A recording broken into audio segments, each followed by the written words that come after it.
Hello everyone, my name is Beth Ferris. I'm a senior fellow here at the Brookings Institution and co-director of the Brookings LSE project on internal displacement. We've come together to talk about the humanitarian situation inside Syria and in the surrounding countries and some of the political consequences of the massive displacement of people. The three of us, and I'll introduce my colleagues in just a moment, have recently co-authored a report focusing on Syria's crisis, massive displacement, dire needs, and a shortage of solutions, where we looked at the situation inside Syria and the surrounding countries, where more than 2 million refugees have fled for their lives, at least 4 million people displaced inside Syria, and the level of suffering and human misery is unimaginable. But I'm joined here to talk really informally about the study and some of the concerns that we found with two of my colleagues. I have Salman Shaikh from the Director of the Brookings Doha Center. Welcome, Salman. Thank you. It's great to be with you. Thanks. And it's nice to have you in Washington for a change. Yes, the weather is a bit cooler. Okay. And I have Kemal Kirisci, who is works here particularly with an emphasis on Turkey with the Center for the U.S. and Europe. Welcome, Kemal. Thank you. Okay. Well, I thought maybe we'd start by looking at some of the political consequences of this massive displacement of people. And Salman, what do you think? What are the main things we should be looking for as we think about these millions of people on the move? Well, the first point to make, I think, the main point to make, is that this humanitarian crisis has come about as a result of the failure to solve the main problem, which is, of course, the inability of Syrians to find a political solution and to deal with the political crisis that they're engaged in. The international community has also failed to really help protect civilians in the context of this ongoing war. So, in political terms, let's say last Geneva, we're talking about Geneva 2, but let's go back to Geneva 1 last year. And the report actually sort of marries up those developments on the ground and the political developments with the humanitarian situation. And if you look at Geneva 1 last year, around about July, August, we had about 40,000 refugees. Now, the number of refugees is past 2 million. That just tells you the impact that a failure to get a political solution is having in terms of the human misery on the ground. Right. And what does it mean for Turkey? I mean, Turkey's had, what, 500,000 refugees, at least formally registered refugees, and more living within the country. What does the arrival of all those refugees mean for the government of Turkey?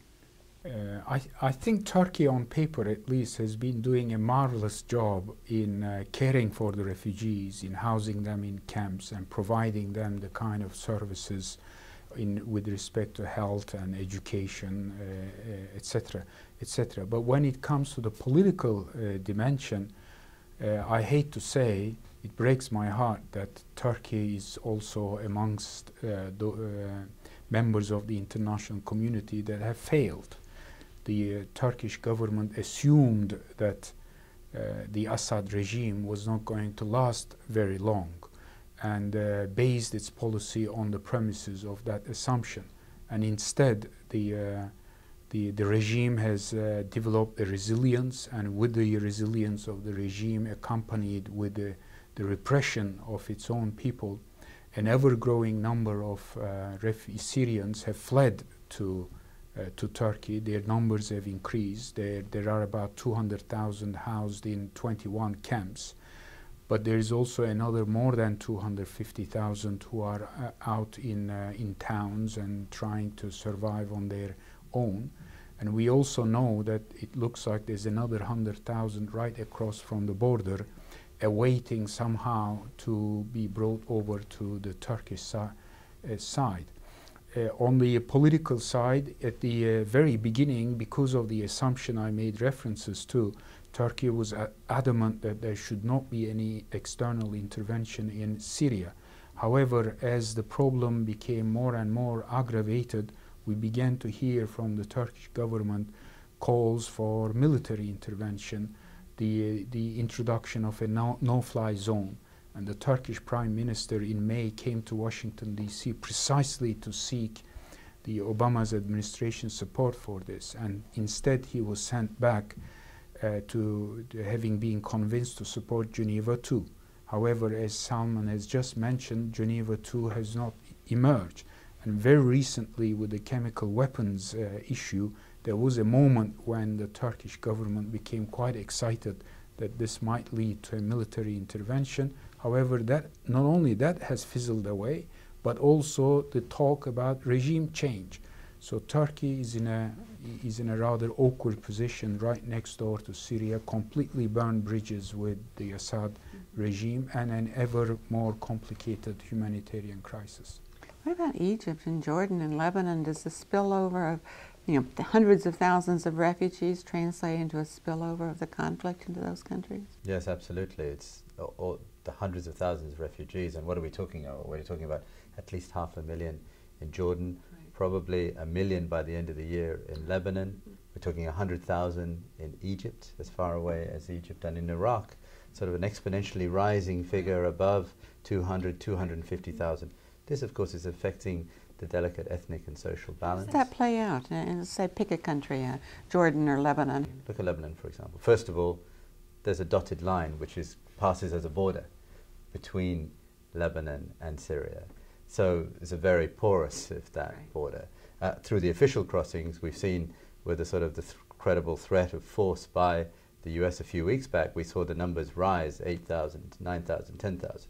But already, with 1 million or so, probably, Syrians that are there, it affects the delicate ethnic and social balance. You've got the Syrian refugees settling in sensitive areas of the country, not just the north of the country where maybe a Sunni sort of more heartlands or concentrations, but also in the Bekaa Valley, which is mixed, which is very much Hezbollah territory as well as in the south, which again is Hezbollah territory. On top of that, it's having a great effect on the economic situation. There's an economic malaise, rents are going up, people can't find work, and of course Syrian refugees are undercutting the local population in terms of wages, and then there's a sense of insecurity. We've now seen car bombs, tit for tat between those in Sunni and Shia areas, and the great worry is and this is very important, and Lebanon descended into civil war in the 70s partly because of the introduction of Palestinian refugees and the Palestinian struggle, the Arab-Israeli struggle. Now it may well be the Syrian element which takes Lebanon to another civil war, even if the overwhelming majority of Lebanese don't want it, and in fact face mutual assured destruction, and know that if this starts. When I was in Lebanon a few weeks ago, I was struck by how many Lebanese had already made their escape plans. We know where our passport is, and we're contacting relatives in Cyprus, and won't be able to go to Syria now as we did in 2006, but you get this sense that people are just kind of on edge and waiting, Well, as one person said to me, even though you're not seeing the bombs and bullets flying in Beirut, we are in a state of war. The ethnic and sectarian composition of regions in Turkey bordering Syria are very similar to what exists in Syria. And we are already beginning to see some tension in the relationship between Alawites and the Sunni majority, but also Sunni refugees that come there, especially when car bombs go off, like it happened in May this year, and more than 50 people died. And the immediate reaction of the local people was, unfortunately, to go after the Syrian refugees there. And as you may have heard in the news, very recently there's been another bomb that has gone off right within Syria. So the population there is a little bit like in Lebanon, very edgy about their own security and the way in which...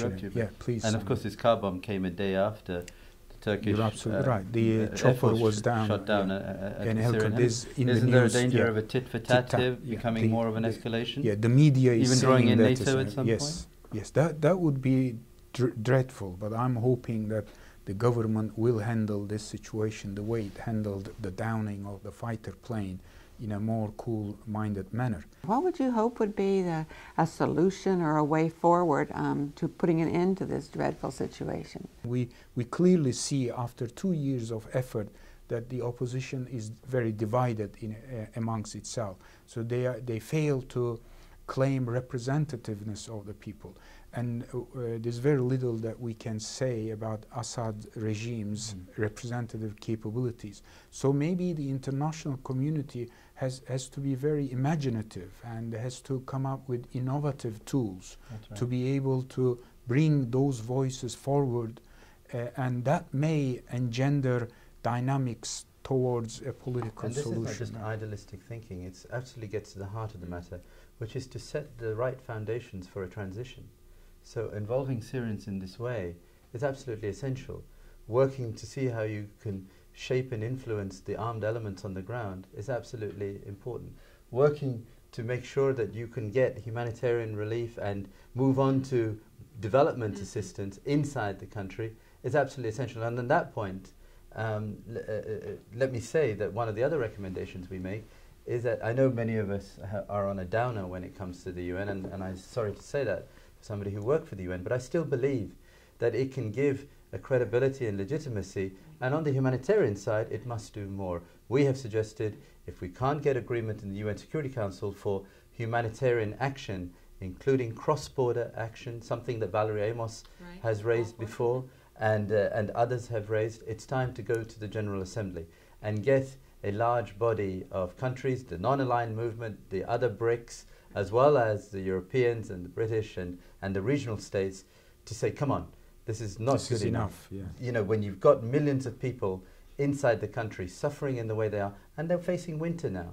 You know, if the UN General Assembly does not, or others do not, the UN does not, the world's leaders do not pass some sort of actionable resolution on humanitarian, there's a lot of people who are going to suffer immensely over the next few months.